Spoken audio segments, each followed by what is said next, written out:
விஷ்ணுவும் தினேஷும் பேசிகிட்டு இருக்காங்கங்க. எது சம்மந்தமான விஷயம்னா இந்த கேஷ் பாக்ஸ் விஷயம் பற்றி பேசிகிட்டு இருக்காங்க. அங்கே விசித்ராவும் மாயாவுமே இதே பணப்பெட்டி அவங்க ஏன் எடுக்கலன்னு சொல்கிறாங்கன்னா, விசித்ரா வந்து அவங்க ஏஜ் கேட்டகரியில் நிறைய பேர் இருப்பாங்க, அவங்கள நான் ரெப்ரசென்ட் பண்ணணும் அப்படிங்கிறதுக்காக நான் அதெல்லாம் எடுக்கலை அப்படிங்கிற மாதிரி அவங்க சொல்கிறாங்க. இந்த புறம் பார்த்தீங்கன்னா விஷ்ணுவுக்கு வந்து பூர்ணிமா எடுத்ததில் மகிழ்ச்சி இல்லை போல இருக்குது. என்னென்ன மணி எடுத்துருந்தா நல்லா இருந்திருக்கும், எனக்கு இது என்னமோ நம்ம தோத்தா மாதிரி எனக்கு ஃபீல் ஆகுது, 16 லட்சத்தை எடுத்துன்னு போயிட்டாங்களே அப்படிங்கிற மாதிரி பேசிகிட்டு இருக்கிற அந்த காட்சிகள் பார்க்குறோம். அதுக்கு தினேஷ் என்ன சொல்கிறாருன்னா, இப்போ அவங்களும் பிளான் தான்ப்பா பண்ணியிருக்கிறாங்க, நம்ம இங்கே பேசிட்டோம், அவங்க வந்து சைலண்ட்டாகவே அழகாக பிளான் பண்ணி எந்த அமௌண்ட் வந்தால் அதை எடுக்கிறது அப்படிங்கிற மாதிரி பண்ணிட்டு இருந்தாங்க. சரிண்ணா உனக்கு என்ன விருப்பமாக எடுக்கிறதுல?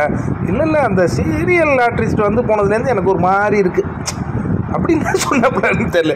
அவனும் ஏதாவது சொல்லியிருந்தா கூட விஷ்ணுக்கு அந்த டென்ஷன் ஆகாது. உங்ககிட்ட ஒன்று சொல்லணுன்ட்டு கடைசி வரையும் சொல்லாதே போனதுனால ஒரு மாதிரி டிஸ்டர்ப்டாக இருக்கிறார் போல இருக்குது விஷ்ணு.